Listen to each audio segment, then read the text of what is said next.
Қайырлы күн, құрметті радио тыңдармандары. Сіздермен бірге микрофон алдында мен Асылханова Тоғжан, және өздеріңіз көріп тұрғандай жаңбырлы ауа райына қарамастан, бүгін Айша Бибі FM тілшілері 9-шы республикалық жарқын болашақ қазақ тілі олимпиадасының облыстық кезеңінде.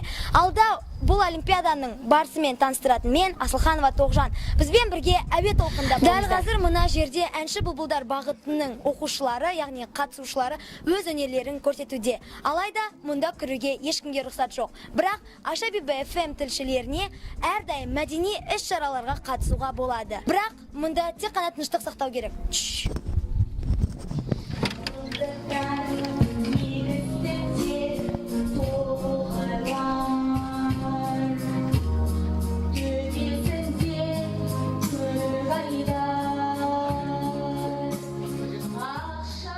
Бұл жерде жаңағы екі топта да, қазақ тобында да мына жерде былай жазылып тұрды, жаңағы әннің сөзін анықтап және тіл табиғатын сақтап жеткізу. Ондай балалар, өнерлі балалар болды екі топта да. Сосын сахнада өзін өзі ұстау, ол да болды, жақсы балалар бар. Содан кейін жаңағы вокалы, әуені, киімі көп жақсы қазақтың ұлттық киімдерін үлгісін киіп шықты. Енді жылдан жылға бұл жарқын болашақ өсіп келе жатыр. Болашағы өте зор олимпиада. Бұны тоқтатпау керек. Біздің талантты, өнерлі оқушыларымызды дамыту үшін республикалық, соңген халықаралық деңгейге осы жарыстар көп керек. Құрметті тыңдармандар, дәл қазір өздеріңіз көріп тұрғандарыңыздай, менің жанымда номері 34-ші мектептің үлгілі әрі озат оқушысы, сондай-ақ бүгінгі олимпиаданың сөз шеберлері бағытындағы қатысатын оқушымыз Исағали Дариға. Дариға, жалпы қандай көңіл күйдесің? Көңіл күйім жақсы, кішкене толғанудамын, бірақтан жақсылап өзімнің өнерімді паш етуге дайынмын. Айша Бибі атындағы дарынды қыз балаларға арналған Қазақ-түрік мектеп-интернатының 9-шы Б сынып оқушысымын. Аты жөнім Құдайқұл Айнұр болады. Жарқын болашақ 9-шы кәсіп білім олимпиадасында өзімнің бағымды сынау үшін келдім. Яғни жазушылар бағыты бойынша қатысқан болатынмын. Жетекшім Аманжолова Зоя Сүлейменқызы. Сол кісіге үлкен алғысымды айтқым келеді. Мен дайындағаны үшін, қол ұшын берген үшін үлкен алғысымды айтамын. Олимпиада барысында ең алдымен шығарма жазуды үйреткен себепкер болатын. Ол мен осы жаққа келген кезде, бірінші тақырыпты көрген кезде маған таныс емес тақырып болғаннан кейін қорқып кеттім. Одан кейін екінші тақырып өзіме таныс тақырып болғаннан кейін сол тақырыпқа шығарма жаздым. Қандай сезім? Алғашында қатты қорықтым, бірақ қазір көңіл күйім керемет. Құрметті тыңдармандар, дәл қазір 9-шы республикалық жарқын болашақ қазақ тілі олимпиадасының облыстық кезеңінің жабылу салтанаты өткізілмек. Өздеріңіз көріп тұрғандай зал адамға лық толы, қатысушылардың бәрі толқу үстінде. Яғни лицейіміздің намысын қорғап келген оқушыларымыздың нәтижесін білу үшін бізбен бірге болыңыздар.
сыртқа қараймын да отырамын. Сол сырттан әлдекімді күтемін. Әлдекім деп отырғаным мама, ол сенсің. Білесің бе, мама, үнемі орындығымда осында келемін деп сені күтіп отырамын. Ал кейде түсімде жас жолдың әйелдің сұлбасын көремін. Қазағым жанашыр жайсан ел, қазағым қараңғы әлемге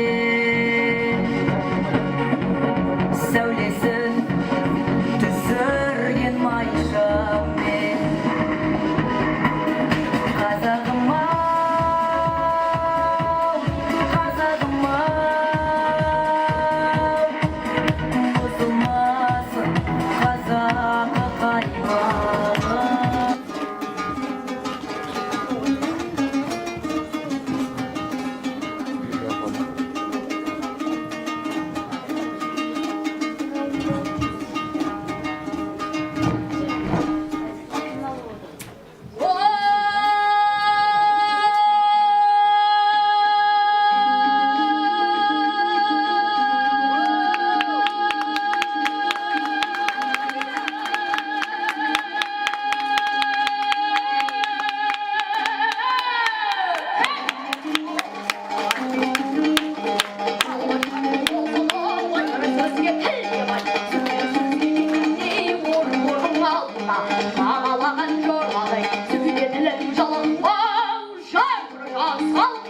Білгеніңді айтпасаң тыңдар сөзін.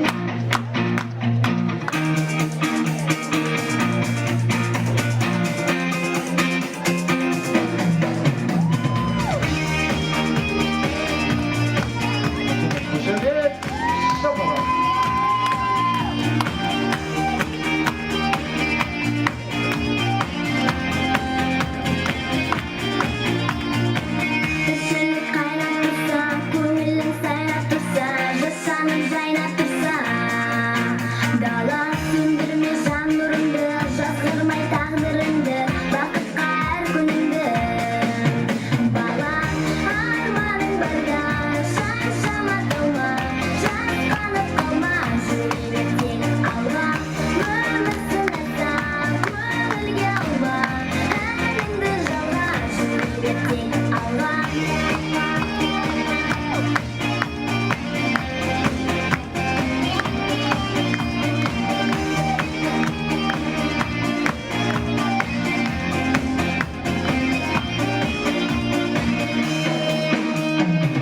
Қиналсаң анда-санда, үмітің алдаса да, өтпелі әрқашанда.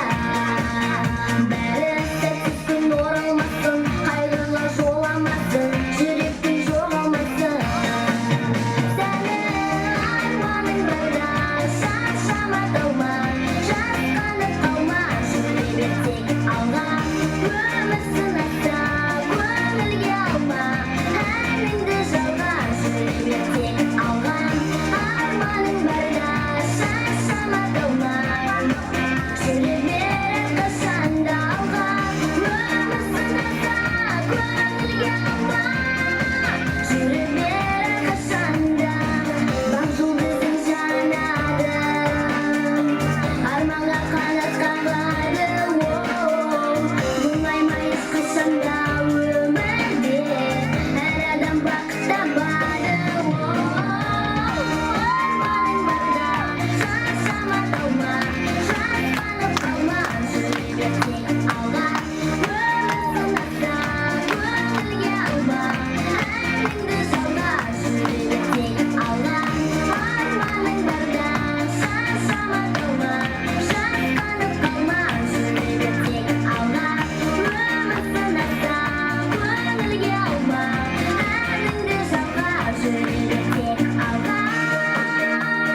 9-шы республикалық жарқын болашақ қазақ тілі олимпиадасының облыстық кезеңі аяқталды. Біздің лицейіміздің атынан 10-ға жуық оқушы қатысып, үздік нәтиже көрсетті. Соның ішінен, яғни өздерінің бақтарын сынаған оқушылардың арасынан 2 оқушымыз жүлделі орын иеленіп, республикалық кезеңге өтті. Солардың бірі Замирбек қызы Айпері және Ибраимова Ахида. Айпері, сөз кезегі өзіңде. Дәл қазір көңіл күйің қалай? Дәл қазір көңіл күйім керемет. Тағы басқа не айта аласың? Жалпы олимпиада жайлы бірнеше сөз айтып кетсең. Олимпиада жайлы, осы олимпиадаға жазушылар бағытынан қатысу мен үшін үлкен қуаныш болды. Әрі бір жағынан қобалжу да болды. Өйткені басында не жазарымды білмей, содан кейін бір сағат бойы ойланып, содан кейін бір сағат қалған кезде ғана барлық ойымды бір бәсекеге келдіріп жазып үлгердім. Және де осындай жетістікке жеттім. Құрметті тыңдармандар, әзірге бізде осы. Келесі кездескенге шейін әуе толқында бірге болайық.